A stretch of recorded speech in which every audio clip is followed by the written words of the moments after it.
kedatangan seorang narasumber, seorang dokter spesialis. Nah, berarti kita udah ketahuan yang mau ngomongin apa ya, tentang kesehatan pastinya. Tapi kita mau kaitkan dengan gaya hidup kita sebagai orang yang apa ya, profesional ya, kerja gitu ya Kak Rifa ya. Iya, pokoknya yang seumuran kita lah. Seumuran. Iya, seumuran siapa? Iya, maksudnya kita lah gitu. Oke. Bibi Pro ini umur berapa sih kan? 25 sampai ke atas. 50-an ya. Ya jadi mungkin teman-teman udah mulai sering ngerasain gejala-gejala ya, kok gampang ngos-ngosan, gampang pusing. Kalau pusing pas tanggal tua nggak usah dihiraukan itu ya, itu beda kasus.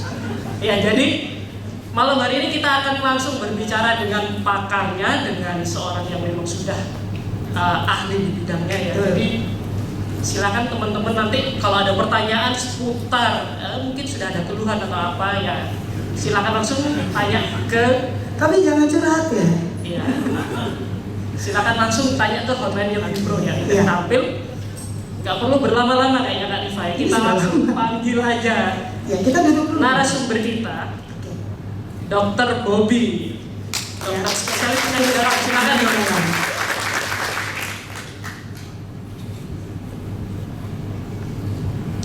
Ya mungkin dokter sambil berjalan mungkin bisa dilihat-lihat ini mungkin calon pasien. Silakan Dok, basi-basi. Ya. Mungkin wajah-wajahnya udah kelihatan mulai ya. Mungkin yang itu kayaknya. Silakan duduk Dok. Oke, wah malam Dok. Selamat malam. Sorry, malam ya. Kalau dokter memang harus dengan setelan putihnya itu ya, ID-nya ya. Biar takut. Lagian biar itu kelihatan kayak dokter. Kadang zaman dulu ya saya pernah ke daerah gitu. Ini dokter bener atau enggak? Soalnya kok masih muda. Umurnya tadi 25 atau ya. Jadi biar kelihatan dokter lah kan. Oh langsung. Iya. Ini pantas yang depan kosong. Nggak berani ya maju ke depan. Oke. Ya Dok. Jadi kan ini Dok, di Pro ini kan udah usia produktif, usia kerja gitu Dok. Jadi pasti kesehariannya udah kerja lah. Mungkin ya udah mulai, wah aku target nih umur segini udah harus punya ini, harus punya itu, ingin mencapai ini. Jadi kan fokusnya kerja lembur, dibelain lembur, atau yang mungkin punya usaha sendiri masih ya dikerjain sendiri semua. Jadi kan forsirnya ke sana. Mungkin udah mulai lupa ada yang harus dijaga. Harus ada keseimbangan ya Dok. Nah betul itu. Sesuai dengan tema kita. Work life balance. Ya, jadi tema kita pada malam hari ini kan mengambil tema work life dan balance ya. Teman-teman semua di sini sudah lewat usia kuliah ya, 25 berarti ya sudah kerja. Ya, kemudian hidup itu bukan hanya fisik, kita perlu spiritual, barusan dapat santapan spiritualnya dan balance. Jadi semua harus balance. Kemudian salah satunya tentu saja kesehatan. Nah, apalagi baru booming kan belakangan ini pandemi. Itu sangat mengimpact pada segala segi kehidupan kita. Jadi memang betul, apalagi di saat kita masa usia produktif, kalau bisa produktif terus tanpa gangguan. Ya, gangguan dari segala macam, gangguan fisik, ya sakit, ya. Gangguan rohani, mental, jadi semua harus kita perhatikan. Ya. Nggak bisa cuma melulu work, ya. kerja, ya kayak jargon ya presiden kerja, tapi kalau nggak ada life, kehidupan, healing kan ya sekarang ya istilahnya ya. Nah, jadi semua harus ada balance juga. Oke Dok. Ya jadi kan jangan sampai kerjanya nanti hasilnya buat nyari yang memulihkan kondisi badannya itu malah ya nggak bisa menikmati ya. Nah, cuma kan kadang kalau memang udah terlalu asik kerja kan kadang udah nggak bisa dihindari gitu terkait jam kerja lah, terkait ya kesibukannya. Nah itu kira-kira dampaknya itu gimana? Oke, pada dasarnya kita kadang itu belum kerasa, ya apalagi kalau usianya masih muda, anggapannya masih kuat ya. Tapi sama halnya kayak mesin deh. mobil misalnya, dipaksa kerja terus, pasti suatu saat akan turun mesin. Jadi sama sih, ya. Jadi kita harus memperhatikan semuanya. Sebenarnya ada beberapa rekomendasi kalau di medis itu ya. Umur segini kita udah harus perhatikan ini, umur segitu perhatikan itu, ngecek lab ini, ngecek lab itu. Dan prinsipnya kita itu kan promotif preventif, ya, bukan kuratif. Ya, promotif maksudnya apa? Ya promote. Ya, jadi kita harus mempromot hidup sehat. Ya, preventif pencegahan. Ya, jangan sampai terjadi sakit itu tadi. Karena kalau udah sakit, Pak. Ya. Nah, jadi apa yang sudah dikumpulin akhirnya bisa dibilang harus keluar ke situ kan emang. Seperti itu. Ya, nah memang kalau sudah terjadi ya kita harus masuk ke kuratif dan rehabilitatif. Ya dok, kalau di umur kita ini yang profesional muda ini biasanya ke penyakit apa ya dok yang biasa dokter tangani itu? Nah, mayoritas kalau usia-usia kita itu hipertensi nomor 1. Ya. Nah, jadi hipertensi itu kan tensi tinggi ya. Nah, itu mungkin ada. Jadi disebut di situ adalah one of the leading causes of the global burden. Jadi hipertensi ini bisa dibilang nomor 1 kebanyakan kalau usia-usia kita ini. Dan belum tentu ada gejala. Belum tentu. Ya. Gejalanya hipertensi itu apa sih mungkin kalau misalnya pernah dengar? Gampang marah dong. Gampang marah. Hipertensi tanggal tua marah kan kombinasi. Oke, terus pusing, ya betul. Itu yang jawab ngerasain nggak sekarang? Kemudian apa lagi hipertensi? Mual, oke. Ya. Dan itu gejala kalau sudah ada gejala berarti kan pada umumnya pasien berobat. Tapi yang bahaya adalah kalau nggak ada gejala. Ya, cukup banyak pasien datang ke saya. Pada dasarnya dia nemeni, misalnya suami istri dia. Si suami yang sakit, misalnya. Istri ikut tensi, tiba-tiba tensinya tinggi. Ya. Padahal nggak ada gejala loh saya. Saya bilang, untung kamu ikut nemeni suami. Coba kalau nggak nemeni suami, nggak ketahuan tensinya tinggi. Kalau ketahuan kita bisa kasih sesuatu, gitu.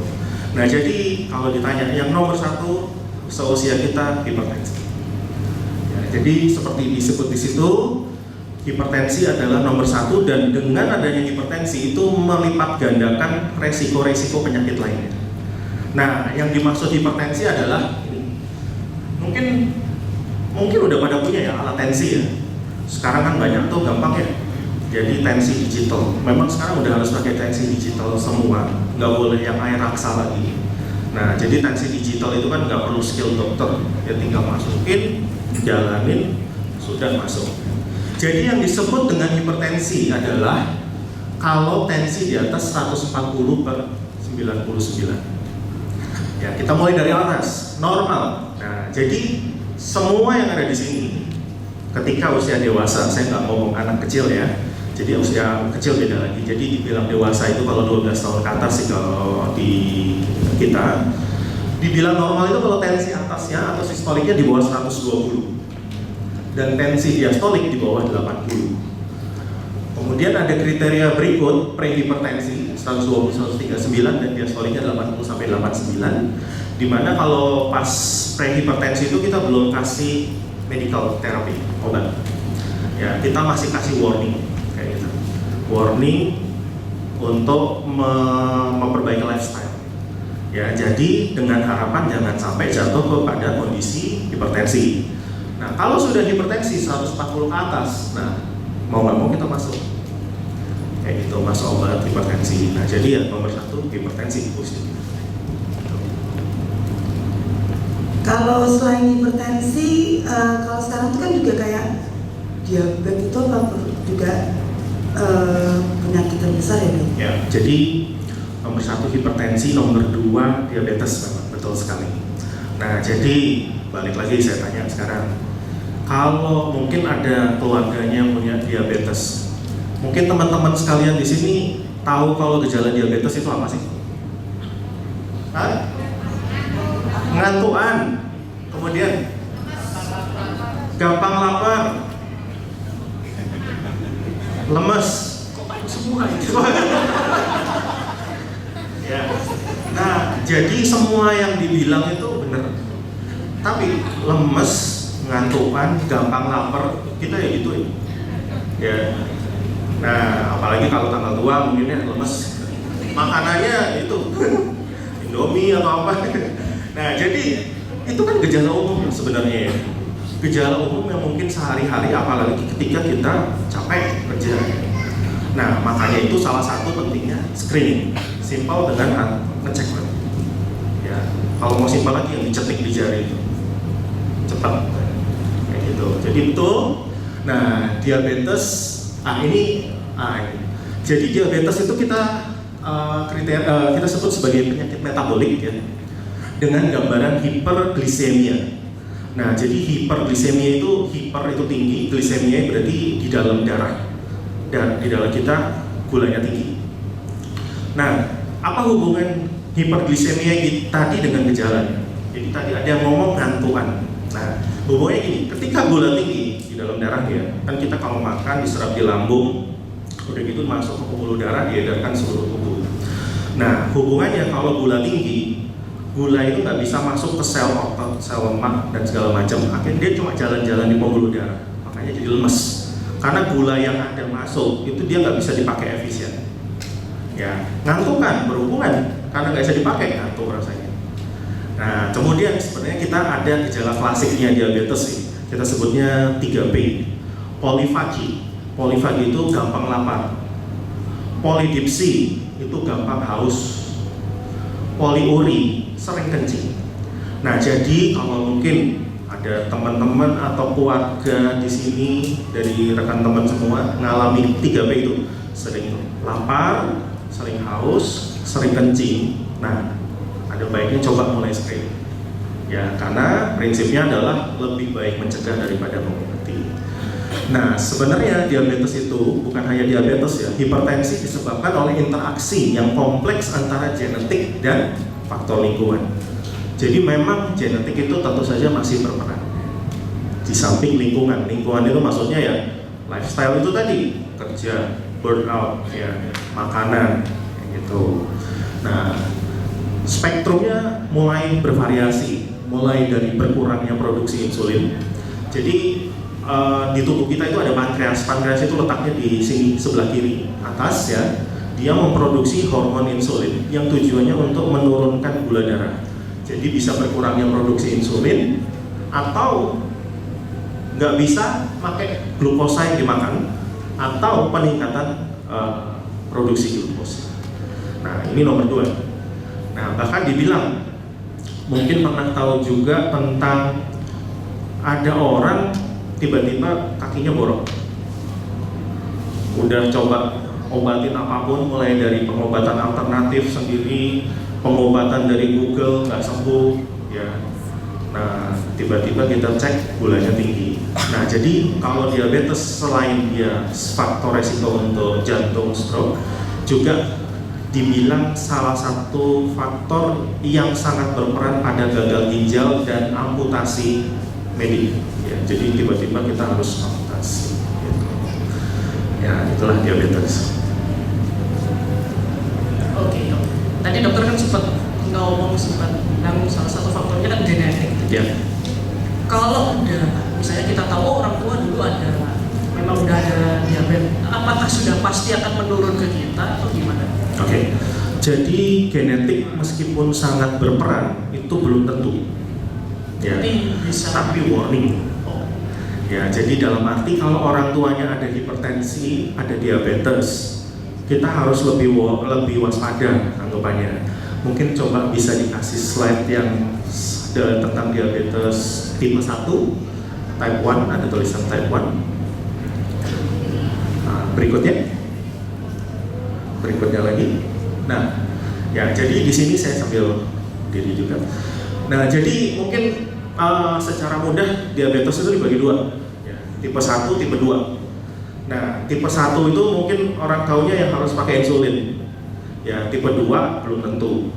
Tetap bisa suatu saat. Nah, saya lingkari di situ.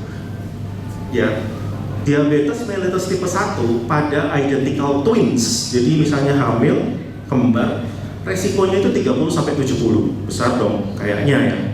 Tapi sebenarnya lihat yang bawah. Sebenarnya resikonya itu cukup kecil. Tipe 1 loh ini. Tipe 1 itu lebih banyak genetik. Tapi tetap lebih kecil, 1-9%. Nah, kalau orang tuanya punya diabetes tipe 1 dan 6-7% pada saudaranya. Sekarang slide berikut. Nah, sekarang tipe 2. Tipe 2 ini yang mayoritas ya. Nah, meskipun genetik berperan, ternyata juga cukup kecil. Ya. Kalau pada identical twins 70-90%. Next slide. Aman. Ya, jadi meskipun genetik, ya, jadi itu cuma jadi warning bagi kita untuk lebih waspada. Ya, jadi jangan sampai udah bablas, langsung tiba-tiba pas ketahuan diabetes. Karena berdasarkan penelitian, ketika kita diagnosa diabetes, sebenarnya orang itu sudah ada diabetes 10 tahun yang lalu, cuma pelan-pelan. Dari segi diabetes. Kalau hipertensi sendiri itu genetik Sama. dengan gaya hidup juga ya, berarti diabetes juga gaya hidup kan? Ya. Jadi genetik tetap ada, tapi yang lebih berperan adalah juga lingkungan. Lingkungan di sini itu makanan, gaya hidup, ya. Apalagi gaya hidup sekarang ini kan sudah jauh dipermudah, ya, dibanding zaman dulu. Zaman dulu mau naik ke lantai atas, tangga. Sekarang lift. Zaman dulu mau ke TP, mungkin sepedaan. Sekarang mobil. Gitu, gaya hidup. Ya, maksudnya di sini. Nah ini dok, masih soal hipertensi ini salah satu ya, dari jemaat ya, udah pengen konsultasi gitu. Nah, jadi kan kalau hipertensi itu kan tadi udah terjawab ya, mungkin juga dari genetik sama gaya hidup juga. Ya. Nah, tapi mungkin kalau pas kitanya nggak ngerasain gejala kayak tadi ya dok ya, itu apakah berarti tensi kita tinggi terus atau misalnya karena habis makan durian, kambing dan sebagainya yang katanya bisa bikin tekanan darah naik. Setelah itu katakanlah kita makannya normal, menghindari yang itu, apakah bisa turun dengan sendirinya? Oke. Ada batasan-batasan di mana dia bisa dengan terapi non medikal. Yaitu tadi, misalnya batasi makanan, ya. Orang kenalnya kalau hipertensi apa sih yang dihindari? Garam. Ya, memang arahannya adalah batasi garam kurang dari natrium ya. Natrium legal kurang dari 6 gram ya. Nah, jadi ada sih yang harus dilakukan ya. Jadi gejala-gejala pasti muncul, belum pasti ya, tapi kita dengan mudah kan sekarang. Jadi coba di tensi. Ya, mungkin sebagian besar teman-teman di sini di rumahnya udah pada punya kali ya tensi ya. Atau mungkin yang di sini sebelum kesini tadi udah pada tensi duluan. Takutnya nanti ya, ada yang sudah pakai jas yang putih. Ya, sekalian mau ngingetin buat teman-teman ya, hotline-nya udah terpasang, jadi yang mau tanya langsung aja di WhatsApp ke hotline-nya Mikro. Jadi pertanyaan apapun yang mungkin yang teman-teman rasakan ya, yang masih berkaitan, jangan tanya kalau ya lagi-lagi pusing tanggal tua gimana, jangan. Oke, kembali lagi ya dok. Kalau kita ngomong tadi kan cek lab atau kan mungkin tadi dok bilang yang simpel-simpel itu. Nah itu kan kadang ada nih yang cek di apotek yang harganya mungkin sekitar puluhan ribu, nggak sampai 50.000. Nah itu kan kalau nggak salah gula darah, tensi sama kolesterol. Tapi ada juga yang cek lab sampai jutaan. Perbedaannya apa? Apakah yang murah itu bisa kita jadikan tolak ukur tingkat keakuratannya dok? Ya semacam itulah. Oke, pertanyaan yang bagus ya. Apalagi kita ini kan nggak semua bisa nge-lab ya anggapannya ya. Kadang bisa nge-lab rutin, kadang enggak. Nah, jadi menjawab pertanyaan tadi itu bisa dilakukan dan akurasinya cukup akurat. Dan kalau ada peningkatan di situ, tindak lanjuti. Kalau tidak ada, cukup di situ masih oke-oke aja. Nah, jadi itu yang biasa diperiksa gula. tapi gulanya gula acak. Ya, jadi gula acak itu maksudnya nggak peduli makan, nggak peduli puasa, pokoknya gula acak. Ada batasannya yaitu di bawah 200, 180 tergantung anak. Nomor 2 yang bisa diperiksa lewat cetikan di jari itu kolesterol, tapi itu kolesterol total. Ya, jadi kolesterol total. Memang ada sekarang alat yang bisa deteksi triglycerid, tapi masih jarang. Dan yang keempat asam urat. Nah, jadi boleh. Jadi teman-teman misalnya saya takut ya darah di sini, ya di sini kan nggak terlalu sakit, nggak apa-apa. Jadi pakai, setidaknya kan itu sudah salah satu usaha kita untuk preventif. Ya. Berarti itu ya bisa ya dilakukan? Bisa. Soalnya kan kalau ke lab selain takut diambil darah mungkin takut sama tagihannya juga. Nah, itu dia. Jauh kan bedanya ya? Iya, jauh. Ya. Nah berarti kalau ngomongin udah ketahuan hasil cek labnya, katakanlah tadi dokter bilang ya tindak lanjuti. Nah, tindak lanjutnya itu apakah harus Oh ada, oh oke.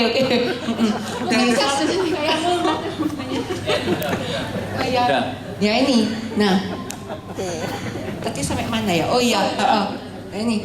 Jadi di 1 Samuel 16 ayat 7b ya. Jadi manusia itu melihat apa yang di depan mata, tapi Tuhan itu melihat hati. Ya. Nah, jadi kalau saya melayani Tuhan cuma untuk sukses, Tuhan tuh tahu hati saya.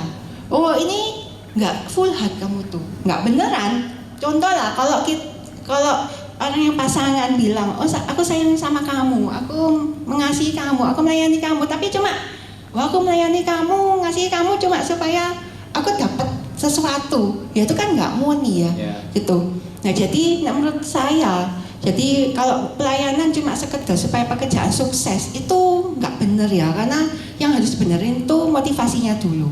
Nah jujur saya pelayanan awalnya dulu ya pasti mikirnya seperti begitu, tapi setelah saya tahu, saya merubah, gitu. Pokoknya ada apa-apa, buat Tuhan dulu, gitu.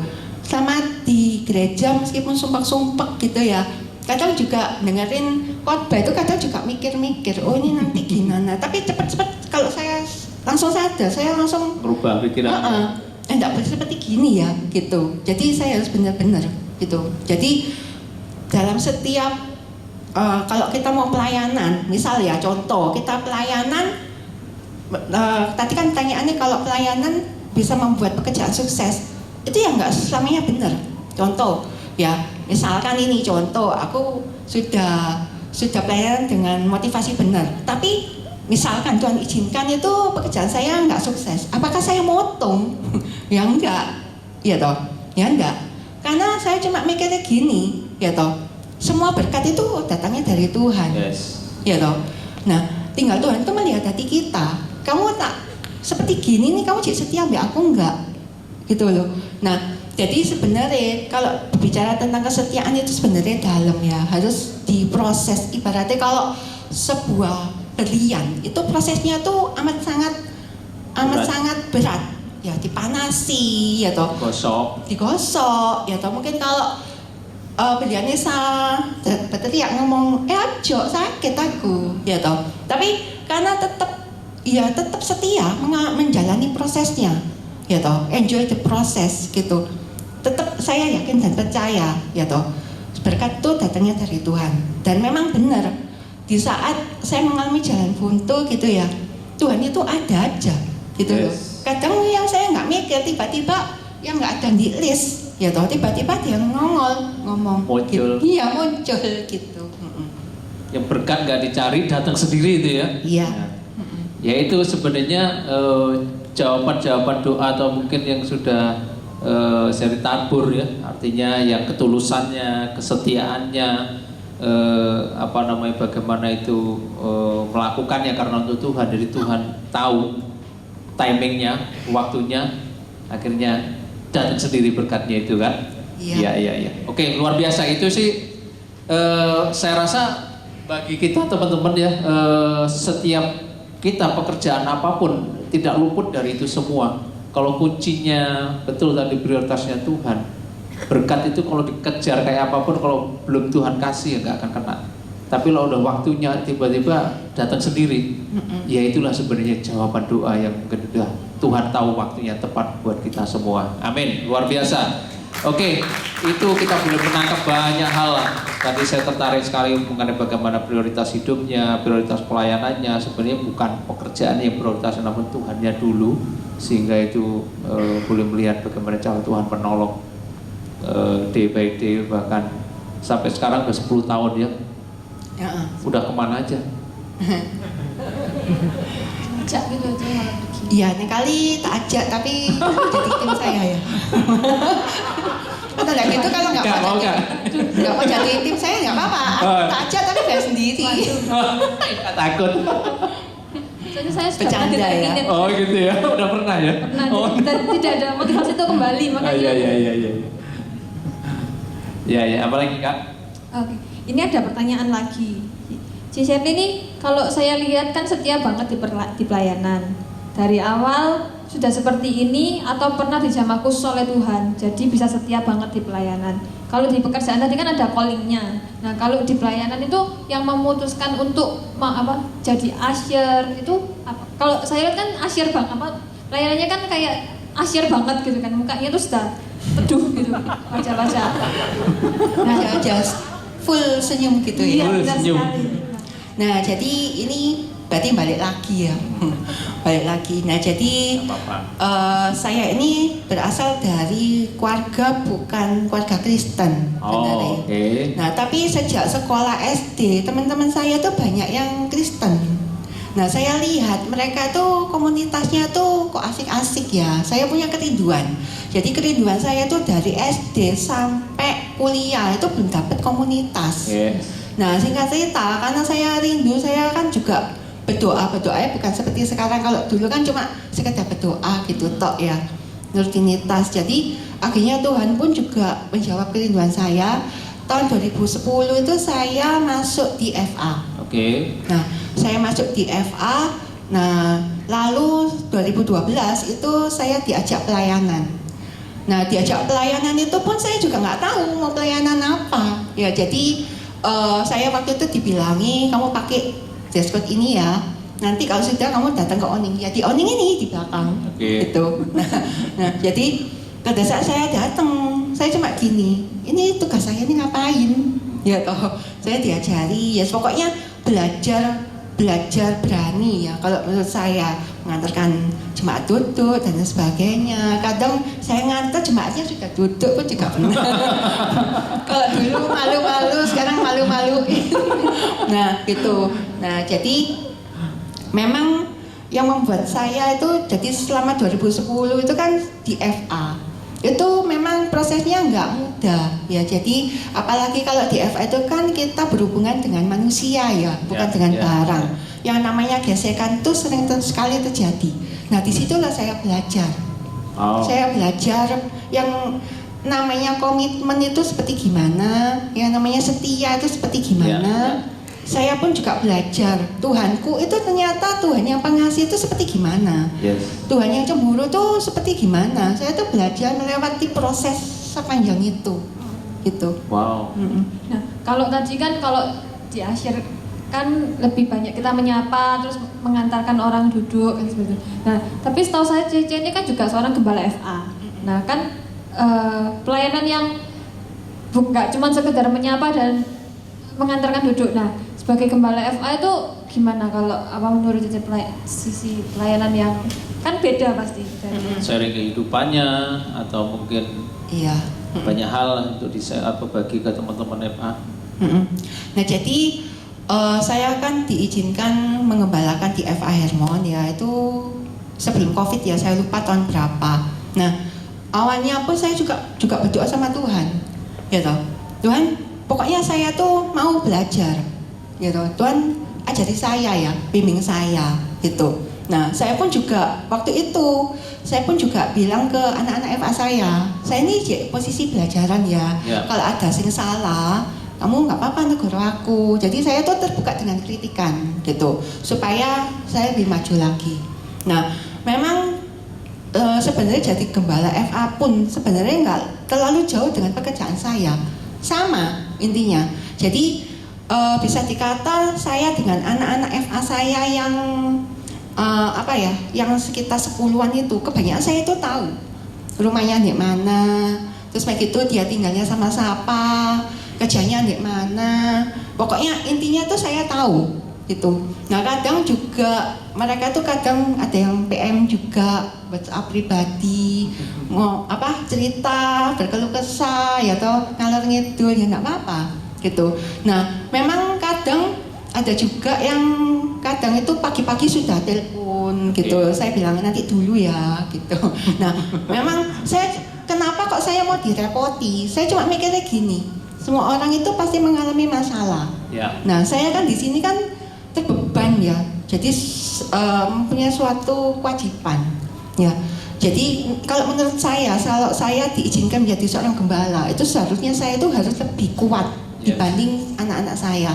Nah saya tuh kenapa kok mau repot-repot sampai apa tahu satu persatu gitu ya, terus begitu masalah mereka apa, karena saya cuma mikirnya gini gitu, ini adalah anak-anak yang harus aku jangkau, yang harus aku apa layani gitu. Jadi sampai seberapapun itu kurang lebih saya tahu lah, seperti kayak di luar-luar, tapi kalau ada yang intern ya saya nggak bakal tanya gitu. Yang menjengkelkan pun juga banyak, tapi dari sana saya belajar ya gitu. Jadi intinya kalau di FA itu pelayanannya menurut saya lebih enak sih.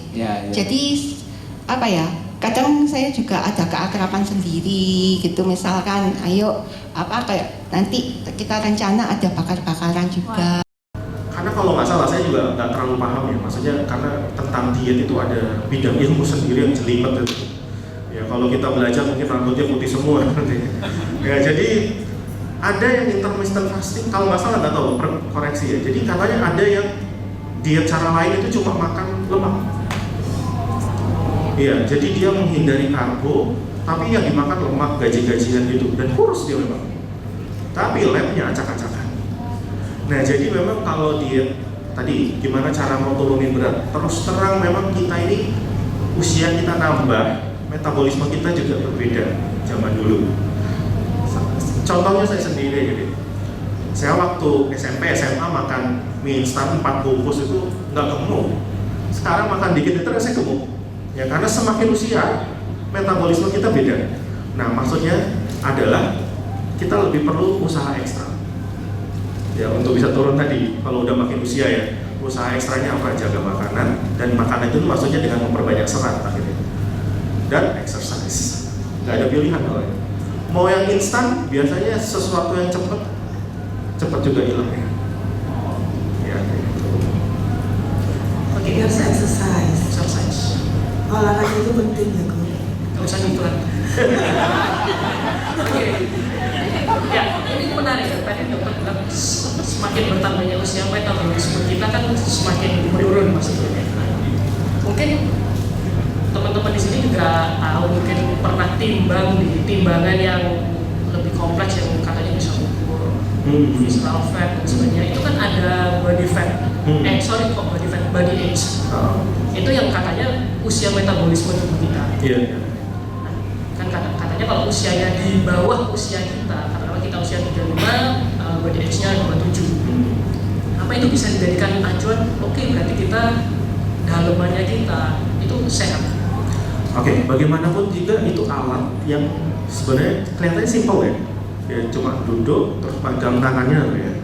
Nah jadi kalau pendapat saya sih kurang bisa sih ya mestinya ya, karena kita untuk bisa menilai itu nggak sesimpel itu ya, jadi lebih kompleks ya. Tapi memang kadang itu jadi kayak takutnya itu jadi buat kita lengah ya. Kita udah lihat alat itu, oh bagus, malah lengah ya.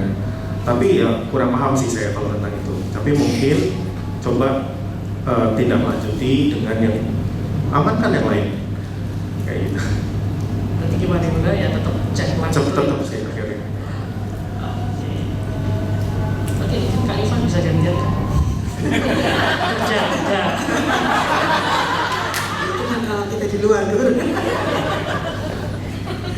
Iya, berarti sebenarnya semua ini berhubungan dengan lifestyle mestinya ya. Lifestyle. Ya kan, lifestyle.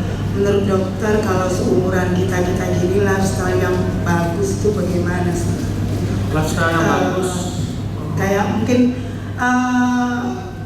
mungkin harus olahraga seminggu berapa kali gitu. Terus apa yang mungkin makannya polanya harus bagaimana kalau menurut dokter untuk menjaga supaya kan kalau lifestyle kan kita harus continue kan, nggak cuman minggu ini oke, kita makannya bagus nih, olahraga oke, seminggu 2 kali 3 kali, terus minggu depannya buyar off gitu. Nah kalau menurut dokter sendiri untuk menjaga lifestyle atau mungkin lifestyle yang bagus untuk menurut dokter lah. Ya, jadi setuju, jadi nggak bisa cuma sesekali ya. Jadi itu adalah suatu usaha konstan yang harus kita lakukan terus-menerus supaya hasilnya pun bertahan lama. Sesuatu yang cepat juga hilangnya. Ya, kalau tentang exercise ya tadi 150 menit minimal 1 minggu. Ya, kalau tentang makanan kurangi saturated fat ya, jadi lemak jenuh. Ya, terus perbanyak makan serat. Biji-bijian. Nah kadang ya nggak bisa dipungkiri ya, makanan kita sekarang itu kan mengadaptasi makanan barat, fast food. Ya jadi banyak saturated fatnya. Cuma kalau misalnya itu kita lakukan, ada kompensasinya. Contoh misalnya anggaplah makan KFC. Ya, kulitnya itu kan yang enak. Biasanya disisihin, habis disisihin dimakan orang. Enggak ya, dimakan belakangan karena ya Berantem gitu kok gitu. Nah jadi kalau memang ya itu bukan nggak boleh, saya selalu ngomong juga silakan, karena kalau nggak hidup juga gitu. Masa makannya makan biji terus ya biji-bijian sereal ya, jadi kompensasi. Nah, kompensasi maksudnya kompensasi bisa mungkin itu 1 hari dalam seminggu, atau kompensasinya kasih sesuatu yang buat ngikat lemaknya itu ya sayur, buah. Makanya itu nggak salah, 4 sehat 5 sempurna memang ya. Ada sayur buahnya seperti itu. Oke. Saya kembali kepada Anda kan. Jadi ingat kulit KFC-nya itu. Oh pernah diambil ya, di sisi itu udah diambil. Gimana kalau malam ini makan KFC?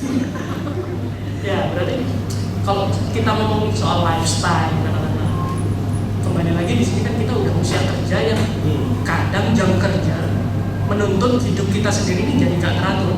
Iya. Misalnya kan ada yang kerja sistem shift. Kan katanya tubuh kita ini punya jam biologis ya, yang udah otomatis gitu. Nah, Iya. kalau misalnya terkendala shift, itu kan otomatis mungkin kalau dalam waktu yang lama itu terus mungkin tubuh akan beradaptasi. Tapi kalau cuma seminggu pagi seminggu malam itu gimana ya?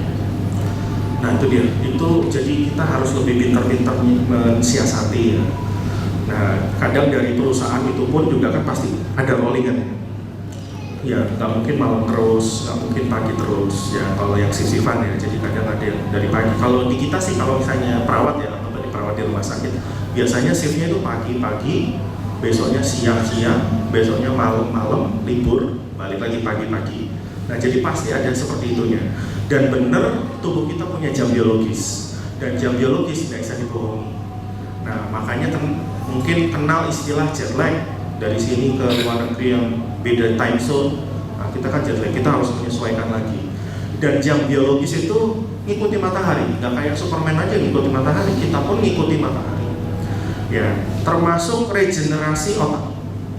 Nah, menurut penelitian, regenerasi otak itu terjadi di antara jam 10 jam 11. Nah, malam. Ya, jadi usahakan jam 10 jam maksimum jam 11 itu sudah harus tidur. Karena regenerasi otak terjadi cepat di situ. Ya.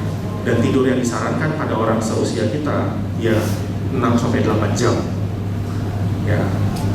Mungkin susah ya kalau Itu sudah termasuk tidur siang atau tidur malam? tidur siang bisa ya. Jadi tidur siang kalau bisa memang bagus ya. Saya pernah baca di artikel itu di Jepang ada tidur siangnya ya. Cuma simpel cuma merem di mejanya setengah jam itu akhirnya dia malah produktivitas karyawan katanya jadi tinggi penelitian. Nah, Tapi kalau tidur malam syaratnya minimal 6-8 jam. Nah, terkait yang jam biologis tadi, itu sudah ada penelitian luas dan memang benar terjadi. Makanya ini kan umur barusan mungkin 25 ya. Nah, saya juga pernah ngalamin usia-usia segitu di mana kita kalau ujian sistemnya SKS, sistem kebut semalam biar besok selamat. Belajarnya kapan? Jam 10, jam 11. Masuk, besok selamat, ujian selamat. Lusa, lupa lah, ujian apa tuh kemarin, gitu. Nah itulah, karena regenerasi otak kita dipakai cepat, ya masuk cepat, tapi cepat hilang juga. Nah makanya kalau itu dilakukan setiap hari, ya otak kita jadi lebih tua nantinya. Nah jadi kita harus nyamani salah satunya. Jadi exercise sudah, makanan sudah, tidur itu juga penting. Ya, jadi harus siasati sih, pasti ada rollingan kayak gitu kan. Jadi pinter-pinter nyiasati, mestinya perusahaan nggak ada yang malam-malam terus, nggak tahu sih. Gitu. Oke, kalau gitu. Ya lanjut. Ini banyak dong. Masih ada waktu konsultasi ya? dong. Banyak pertanyaannya. Buka media aja sekalian. Ya. Oke, dok, ini mungkin kalau untuk yang terkait tadi misalnya yang sudah butuh tindakan medis atau minum obat yang itu untuk hipertensi atau mungkin tadi diabetes ya. Itu berarti harus minum obat seumur hidup atau gimana? Iya. Jadi kalau misalnya, makanya kita diagnosa hipertensi dan diabetes itu nggak gampang-gampang. Ya, jadi hipertensi biasanya saya minta pasien untuk tensi 3 kali sehari. Ya, makanya ketika kita diagnosa pasien hipertensi, itu berarti kayak vonis seumur hidup sudah. Karena obat darah tinggi itu diminum seumur hidup kalau memang sudah darah tinggi dan nggak bisa memperbaiki lifestyle-nya.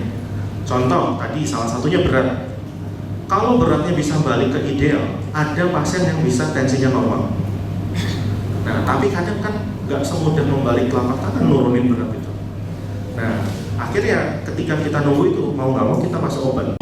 Ya, jadi dimanapun kita ditempatkan, entah itu di bidang pekerjaan apapun juga ataupun di pelayanan apapun, ya kita kerjakan tuh segenap hati seperti untuk Tuhan, bukan untuk manusia. Jadi kalau kita melihat, kadang kan kalau saya lihat banyak teman-teman saya ya itu kalau kadang nggak direken sama temennya sedikit sudah, wes aku nggak mau di sini, kayak aku nggak mau diterima gitu loh. Nah masalahnya kalau ngikuti gitu terus, keluar masuk, kapan bertumbuhnya? Nah jadi sekali lagi saya ingatkan, dimanapun kita ditempatkan, ya kita harus melayani Tuhan itu harus segenap hati. Jadi kita melayani itu seperti untuk Tuhan, bukan untuk manusia. Lalu yang kedua ini yang penting, kita harus memiliki hati yang mau melayani. Karena tanpa hati yang mau melayani, susah sekali untuk mau menghadapi cobaan-cobaan yang kedepannya itu. Oke, ya itu tadi sepintas kesimpulan dan kita sudah banyak melihat bagaimana cara Tuhan bekerja buat kehidupan Shirley dan itu menjadi berkat buat kita. Terima kasih banyak Shirley Harijanto, kiranya Tuhan terus memberkati hidupmu, pekerjaanmu, pelayananmu dan terus menjadi berkat. Terima kasih, Tuhan Yesus memberkati buat kita semua. Terima kasih. Oke. Saya kembalikan WL, terima kasih, Tuhan Yesus memberkati.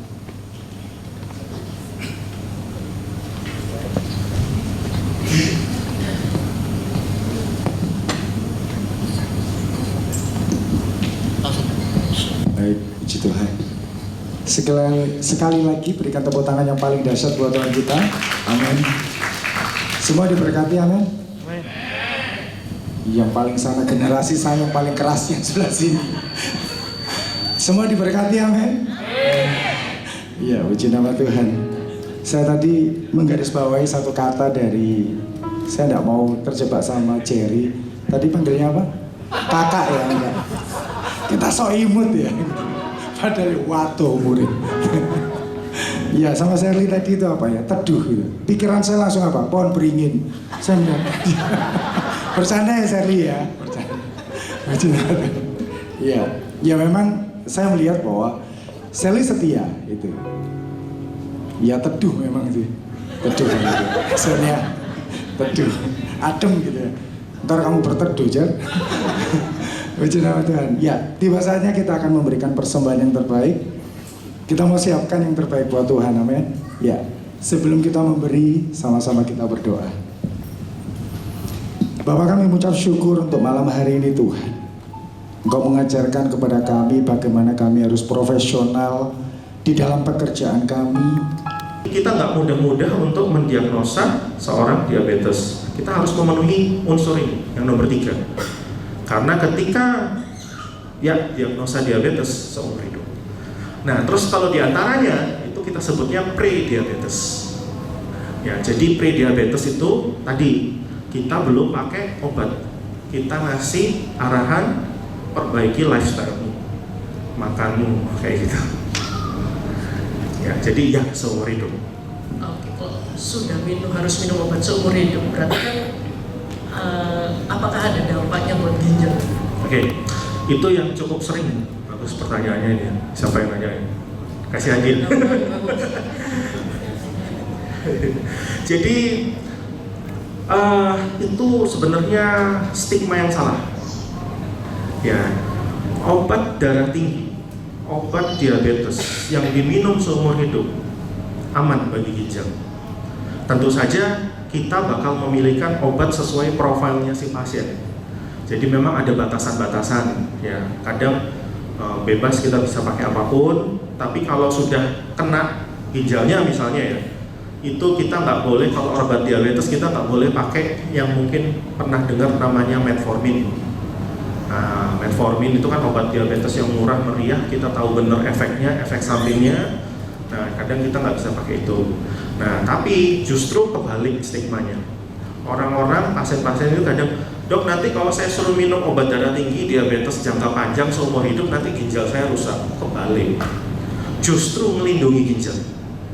Ya, justru melindungi jantung. Justru melindungi otak, dan segala macamnya. Nah, saya setuju dengan statement itu kalau ngomongnya, dok saya minum paracetamol setiap hari karena saya pusing. Setuju merusak ginjal itu. Khususnya kalau paracetamol bukan merusak ginjal, merusak liver yang rusak. Kalau yang merusak ginjal itu mungkin pernah dengar kayak asam mefenamat yang biasa buat nyeri-nyeri sendi. Biasa kalau udah manula, nah, nyeri-nyeri sendi itu kan salah satu. Nah, itu merusak ginjal, setuju. Jadi ada orang yang mungkin itu salah satunya, misalnya darah tinggi, kan sakit kepala tuh, sakit kepala tiap hari minum paracetamol, nggak tahu kalau ternyata tensinya tinggi. Nah, itu. Jadi salah statement kalau merusak ginjal akibat obat tensi atau diabetes. Aman. Bicara tentang hipertensi, diabetes itu juga ada sekarang tuh lagi musim tuh GERD. Oke. Dari sakit mah Ya. itu dari apa? Dari hipertensi atau pikiran? Oke. Jadi GERD, GERD, singkatan dari gastro itu lambung, E-nya itu esophagus, rongga. R-nya itu reflux, jadi reflux itu gerakan dari bawah ke atas. D-nya distress, ya, jadi gastroesophageal reflux distress. Jadi dia sebenarnya emah memang. Jadi emah atau lambung kita kan lompatnya di ulu hati. Nah, jadi asam lambungnya naik. Biasanya sensasi yang dirasakan oleh pasien itu nyerinya atau rasa panas naik ke atas. Ada rasa pahit di mulut karena asam itu kalau misalnya kita rasain itu kan pahit ya. Dan itu paling banyak dipicu oleh faktor makanan. Ya, makanan apa? Pedas, asam, soda, telat makan. Nah, telat makan ini kan cukup akrab dengan tadi ya, work. Nah, makanya kita perlu balance itu ya. Jangan kerja mulu, lupa makan. Kan banyak kan nanti emahnya. Nah, kemudian asam lambung bisa naik kalau stres. Kerja lagi balik. Makanya perlu balance itu tadi. Kita stres, asam lambung naik, pasti. Ya, apalagi kalau kombinasinya anak kuliahan. Saya stres besok mau ujian, supaya nggak ngantuk saya minum kopi, makin jadi datang ke UGD karena emahnya. Ya, jadi GERD juga sama seperti itu. GERD itu lari ke jantung juga nggak sih? Nah, jadi kalau pasien datang ke kita, biasanya ke UGD malam-malam, keluhannya GERD sebenarnya. Tapi kita lihat-lihat usia juga memang. Kalau usia masih muda-muda, kita nggak curiga jantung. Tapi betul kalau usia tertentu kita harus mikir jantung. Kenapa? Karena persarafannya sama ya. Jadi lambung sama jantung itu persarafannya sama. Jadi kalau sakit jantung, ya misalnya dia keluhannya nyeri mah gitu ya. Nah, tapi ternyata yang datang ke kita usia 60 misalnya, kita harus curiga jangan-jangan ada masalah jantung. Jadi jangan kaget misalnya kalau usia ya, 50 ke atas datang ke UGD dengan mah, kok disuruh rekam jantung, ya EKG itu yang ditancapin. Nah itu bukan karena supaya rumah sakitnya dapat fee dari EKG, kita mau nyingkirkan sesuatu, karena kita harus berpikir yang enggak dulu, ya kita buktikan yang enggak dulu, baru akhirnya kita diagnosa sama. Jadi memang itu erat ya. Jadi kita harus waspada terhadap itu sih. Jadi waspada terhadap jantung. Kalau usia tertentu ya, kalau usia 20, 30 kita nggak curiga di situ Mas. Berarti tadi ya tingkat stres itu sangat mempengaruhi. Sangat. Itu apa untuk penyakit mah atau GERD itu aja atau semua? Soalnya kan kita kan kadang overthinking lah, ya mungkin atau apa istilahnya sekarang mental health gitu ya. Stres itu berarti bisa berpengaruh ke fisik malah. Bisa. Jadi kalau tadi misalnya sorry saya potong dulu. Tadi kan katanya oke lah lifestyle ngefek, makanan ngefek. Terus barusan kita tahu juga stres, mental health atau apapun itu juga ngefek. Ngefeknya sebesar apa berarti dok? Kalau dibandingkan dengan dua yang tadi, lifestyle sama pengaruh makanan. Nah, itu nanti kembali lagi ke diri kita sendiri. Jadi kesehatan jiwanya kita. Ada orang yang tahan banting loh, dibanding kayak apapun tahan. Tapi ada orang yang nggak tahan. Jadi baru kena masalah dikit aja sudah stresnya berat ya. Nah itu balik lagi wataknya dia dipupuk dari kecil sampai dewasa. Mungkin kecilnya tahan banting ya, gedenya tahan banting. Kecilnya mungkin di-spoil, manja, lebih riskan. Dan efeknya banget gitu ya. Jadi ada yang kita kenal di medis, kita sebut dengan psikosomatis. Ya, psikosomatis, psikis, jiwa. Somatis itu badan. Jadi pikiran atau jiwa mempengaruhi badan. Jadi memang erat semua. Ya, jadi bisa ngefek kemana-mana. Hipertensi bisa ngefek ke mah, bisa. Diabetes bisa ngefek ke mah, bisa. Apapun bisa mempengaruhi. Nah makanya kita ketika ngadepin pasien pun kita terapinya secara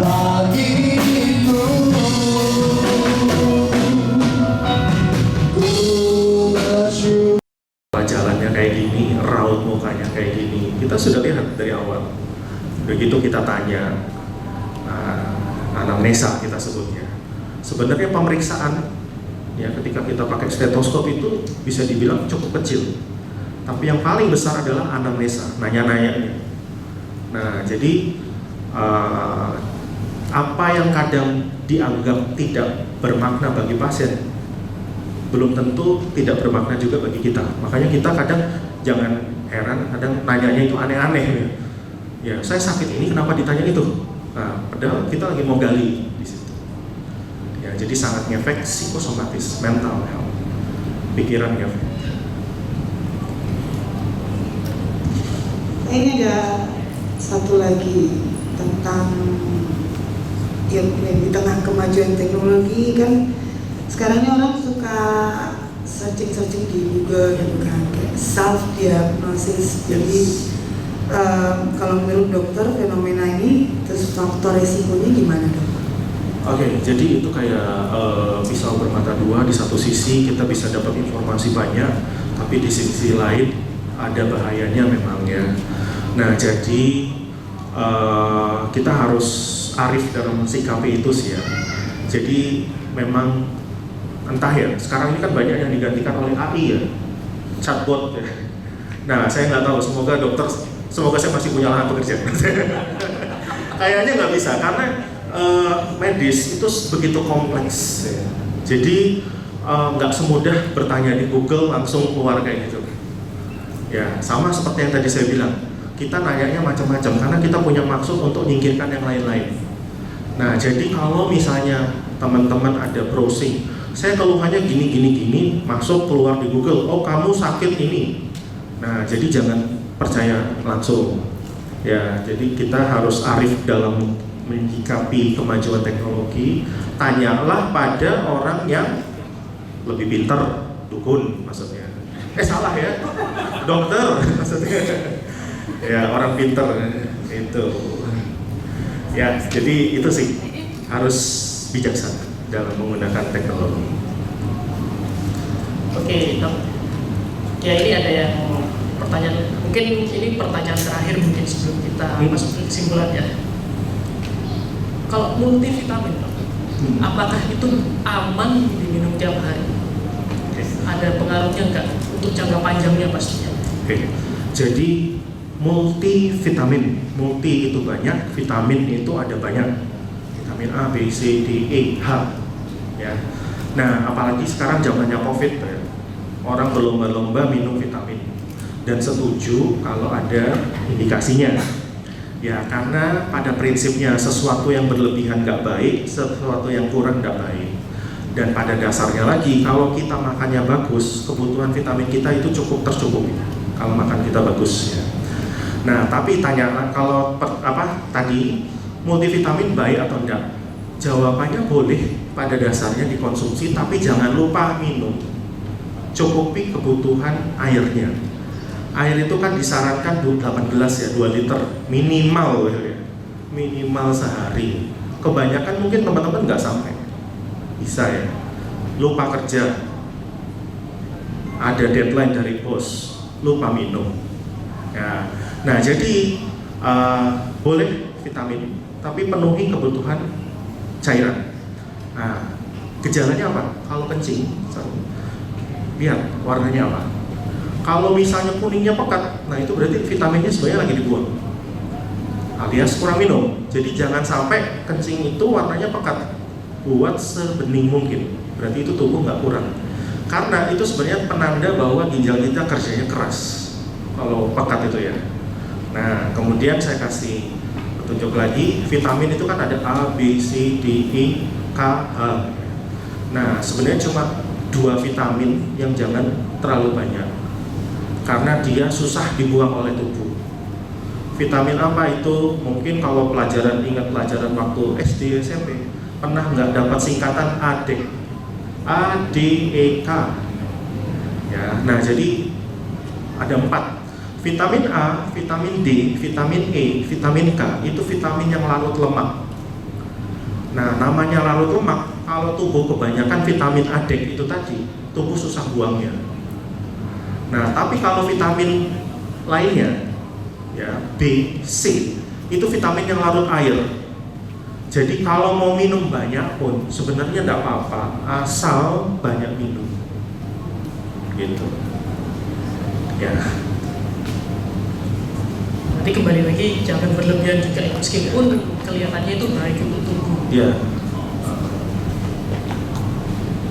Oke dok, mungkin ini ya mungkin kita akan masuk ke kesimpulan, tapi sebelumnya kami mohon maaf, mungkin ada teman-teman yang pertanyaannya nggak sempat terbaca, nggak sempat dibacakan ya. Ya mungkin memang karena keterbatasan waktu juga ya. Saya langsung konsultasi sendiri. Berbayar tapi ya.